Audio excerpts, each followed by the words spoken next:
Hello friends, আজকে আমরা শিখব একটা নতুন পাওয়ার পয়েন্ট প্রেজেন্টেশন। এটা খুবই simple but very much powerful. এটা এই পাওয়ার পয়েন্ট প্রেজেন্টেশনটা দর্শকের চোখ টানবেই। তো যাই হোক, প্রথমে একটা ব্ল্যাঙ্ক পাওয়ার পয়েন্ট প্রেজেন্টেশনের ওপেন ওপেন করব। সেটা ডুপ্লিকেট করে নিয়ে সেখানে আমার আরেকটা পেজের মধ্যে যে সমস্ত কন্টেন্টগুলো সেগুলো কপি করা আছে, সেখান থেকে এখানে একটার পর একটা আমরা পেস্ট করবো এখন। তো প্রথমে ৩টে স্লাইড করে নিলাম এবং প্রথমে কনটেন্ট যেটা ছিল সেটা পেস্ট করা হলো এখানে। পেস্ট করে নেওয়ার পর তার অ্যালাইনমেন্ট প্রপার অ্যালাইনমেন্ট সেট করা হলো এবং ফন্ট সাইজ এবং প্রপার সঠিক জায়গায় ওটাকে সেট করা, এগুলো দেখে নিতে হবে। এবং তার যে হেডলাইন, হেডলাইনটা এটা অ্যাপ্রোপ্রিয়েট হেডলাইন, যেটা যার যেমন যে প্রেজেন্টেশন যে বানাচ্ছে তার একটা অ্যাপ্রোপ্রিয়েট হেডলাইন দিয়ে সেটাকে ফিনিশ করতে হবে স্লাইডটাকে। তো এখানে আমি একটা আমাদের ফ্রিডম ফাইটারের উপর প্রেজেন্টেশনটা বানাচ্ছি। তো এখানে প্রথমে মহাত্মা গান্ধীর একটা পাওয়ার পয়েন্ট স্লাইডটা এখানে আমি বানানোর চেষ্টা করছি। তো স্লাইডটাকে মানে ছোট বড় করে, সাইজটাকে কম বেশি করে, এটাকে অ্যাপ্রোপ্রিয়েট দেখতে যাতে সুন্দর লাগে সেই হিসাবে এটাকে তৈরি করা হচ্ছে।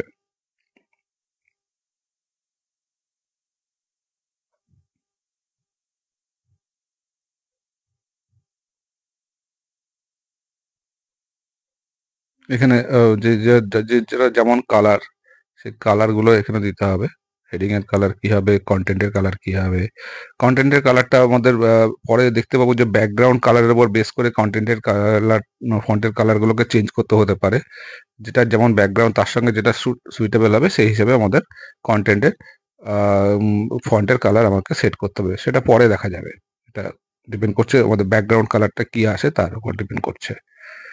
তো স্লাইডটা হয়ে যাওয়ার পর এখানে আমি যেহেতু মহাত্মা গান্ধী করেছি, তাই জন্য সেকেন্ড স্লাইডটাতে আমরা একটা মহাত্মা গান্ধীর ছবি পেস্ট করলাম এবং ছবিটাকে আমরা ক্রপ করব।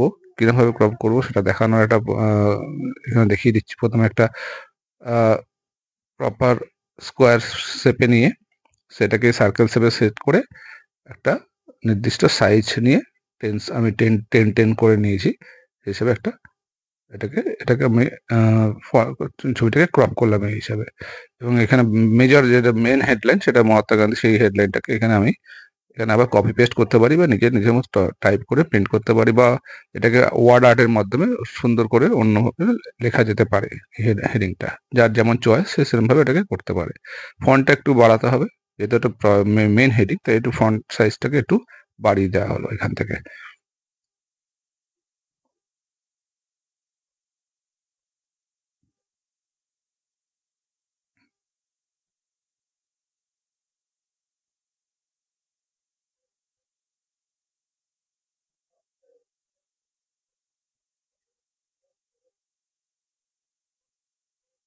এবার এই স্লাইডগুলো ডুপ্লিকেট করে নেবো। দুটো স্লাইডেরই ডুপ্লিকেট করে শুধু জাস্ট কন্টেন্টগুলো চেঞ্জ করব। যেখানে মহাত্মা গান্ধীর বদলে ভগৎ সিং এর কন্টেন্টগুলো সেট করব এখানে। পর দেখতে পাচ্ছেন এখানে, ওখান থেকে আমার মেন যে ডেটাবেসে যেখানে কন্টেন্টগুলো রাখা আছে, কন্টেন্ট বা ছবি, সেখান থেকে এখানে নিয়ে এসে কপি পেস্ট করে দিলেই হয়ে যাবে। আর আগের স্লাইডের যে ফরম্যাটটা রয়েছে সেই ফরম্যাটটাকে কপি করে সেই ফরম্যাটটাকে এখানে সেট করে দিচ্ছি। তাতে কি হবে, যে ফরম্যাটে আগের স্লাইডটা আছে সেই ফরম্যাটে এই স্লাইডটা মানে কন্টেন্টটা তৈরি হয়ে যাবে। ফন্ট সাইজ বা কালারটা, আমি ফন্টের কালারটা বললাম, আগেই বলেছি যে ব্যাকগ্রাউন্ড কালারের উপর বেস করে চেঞ্জ করতে হবে। সেটা শেষের দিকে যত এগোবো তত বোঝা যাবে যে কি কালার দিলে এটা লেখাটা ফুটবে, সেটা পরে দেখা যাচ্ছে।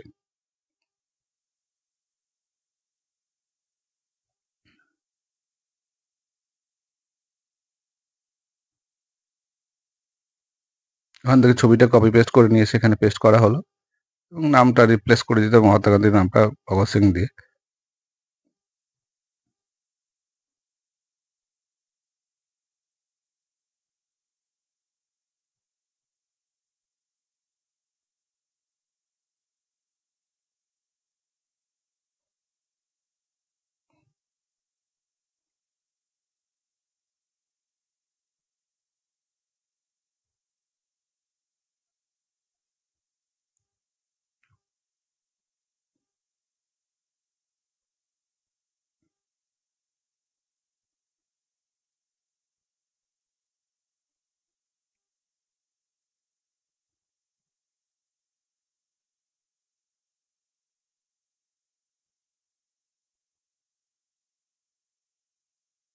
এভাবেই প্রত্যেকটা স্লাইড তৈরি করে নিতে হবে। যাদের যাদের আমি এখানে স্লাইড বানিয়েছি সবারই দুটো করে ডবল ডবল স্লাইড হবে, একটাতে কন্টেন্ট, একটাতে মেন স্লাইড করে পুরো প্রপার স্লাইড এটা করতে হবে। এবার ফার্স্ট স্লাইডটাতে যেখানে আমি ব্ল্যাঙ্ক রেখে এসেছি সেখানে একটা প্রপার ছবি বা ব্যাকগ্রাউন্ড কালার ব্যাকগ্রাউন্ড কিছু একটা সেট করতে হবে। এখানে আমি এই ছবিটা সেট করছি এবং এই ছবিটার উপর ডিপেন্ড করছে যেভাবে যেই অর্ডারে আমাদের এখানে ফ্রিডম ফাইটারের ছবিগুলো রয়েছে, আমি এই স্লাইডগুলোকে জাস্ট সেই অর্ডারে একটু সাজিয়ে নিলাম নতুন করে।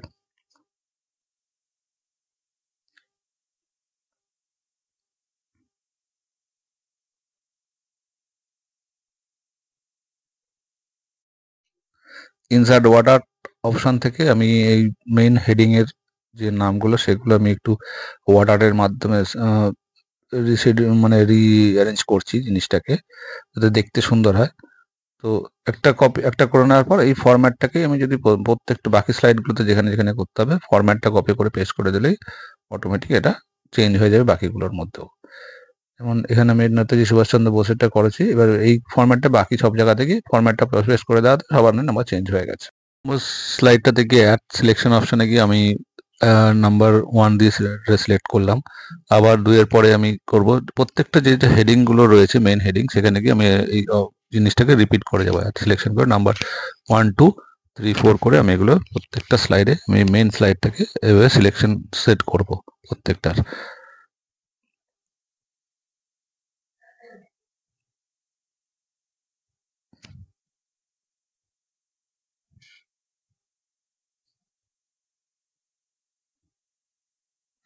লাস্টটাতে এসে সেম চিজ করে আমি টোটাল 6টা স্লাইড আছে, 6টা স্লাইডে 6টা সিলেকশন করে নিলাম।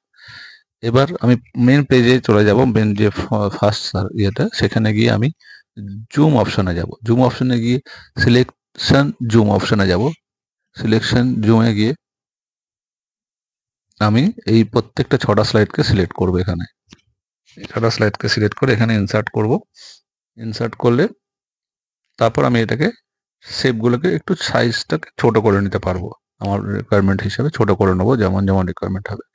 যে এটাকে প্রপার যে যার যেখানে যেটা যেমন আছে যে ছবির এগেনস্টে সেই জায়গাগুলোকে এগুলো প্রপারলি এগুলোকে সেট করব। সেট করে স্লাইডের এগেনস্টে আমি ওগুলোকে ফরম্যাট অপশানে গিয়ে নো লাইন্স অপশানে সিলেক্ট করে নিতে হবে। জুম ট্যাবের অপশানে গিয়ে আমি প্রত্যেকটা স্লাইডগুলোর এগেনস্টে এখানে যে সিলেকশন হয়েছে ছবির উপর এখানে জুম ব্যাকগ্রাউন্ডটাকে ক্লিক করব এবং 1 2 3 4 5 6 করে প্রত্যেক কটার ক্ষেত্রে সেম ক্লিক করে আমি এটাকে যে ব্যাকগ্রাউন্ড কালারটার সাথে ওই যাতে এটা ম্যাচ করে যায় সেই জন্য এইটাকে সিলেক্ট করে নিয়ে এটাকে ম্যাচ করাতে হবে জুম ব্যাকগ্রাউন্ডটা। শুধু একটা জিনিস মনে রাখতে হবে, এই যে আমি যখন জুম ব্যাকগ্রাউন্ড সিলেক্ট করছি তখন লাস্টেরটা বাদ দিয়ে প্রত্যেক কটা রিটার্ন টু জুম অপশনটাকে টিক করা থাকবে, শুধু লাস্টেরটাকে আনটিক করে দিতে হবে। এবার এটা হয়ে যাওয়ার পর আমাদের নেক্সট হবে যে প্রত্যেকটা স্লাইডকে আমি সিলেক্ট করব এক্সেপ্ট দ্য ফার্স্ট ওয়ান, প্রথমটা বাদ দিয়ে, এবং সেগুলোকে আবার আমি ট্রানজিশন গিয়ে মর্ফ ট্রানজিশন আমি এটাকে অ্যাপ্লাই করব। ফার্স্ট স্লাইডটাকে আমি ছেড়ে দেবো, ফার্স্ট স্লাইডটাকে কিছু করব না এক্ষেত্রে। এবং এবার প্রত্যেকটা সেকেন্ড স্লাইডগুলো যেগুলোতে আমার কন্টেন্ট রয়েছে সেগুলোকে আমি আমার কালারগুলো ব্যাকগ্রাউন্ড কালারের উপর বেস করে যে ফ্রন্ট কোন ব্যাকগ্রাউন্ড কালারের উপর ওটা আসছে সেটা দেখে নিয়ে আমি ওটা কালারগুলো একটা একটা করে চেঞ্জ করব, যাতে এর পিছনে যখন অন্য কোনো ব্যাকগ্রাউন্ড কালার থাকবে তার সঙ্গে যেন কন্টেন্টটা পড়া যেতে পারে, না তো ডার্কের সাথে ডার্ক আসলে পড়া যাবে না, লাইটের সাথে লাইট আসলে পড়া যাবে না। তো এই কম্বিনেশনটা দেখে নিতে হবে। দেখে নেওয়ার পর কি করে দেখবেন যখন স্লাইড শোটা চলাবে তখনই বুঝতে পারবেন যে কোন কালারটা দিলে আমার এখানে শ্যুট হবে সেটা বুঝতে পারবেন। এবার আমি প্রত্যেকটা কন্টেন্টের যেগুলোতে রয়েছে সেগুলোকে আমি সিলেক্ট করে নিলাম, করে এটার এটাকে আমি আফটার 5 সেকেন্ড করে দিলাম। এটাকে যে যার যেমন দরকার 5 সেকেন্ড 10 সেকেন্ড 15 সেকেন্ড যে যেমন ইচ্ছা দিতে পারে, ঠিক আছে। এবার আমি যখন এই স্লাইড শোটা রান করাবো তখন আমি এরম দেখতে পাবো, আমার এখানে এরম ভাবে অটোমেটিক স্লাইড শোটা রান হবে।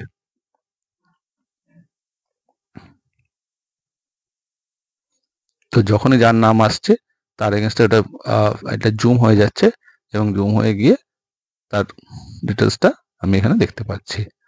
তো আপনারা আপনাদের মতো যে কোনো ডেটা নিয়ে এটার উপর ট্রাই করে দেখতে পারেন কেমন হলো। কোনো সমস্যা হলে আমাকে জানান, আমি চেষ্টা করবো আপনাদের হেল্প করতে।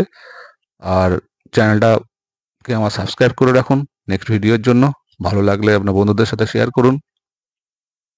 Thank you.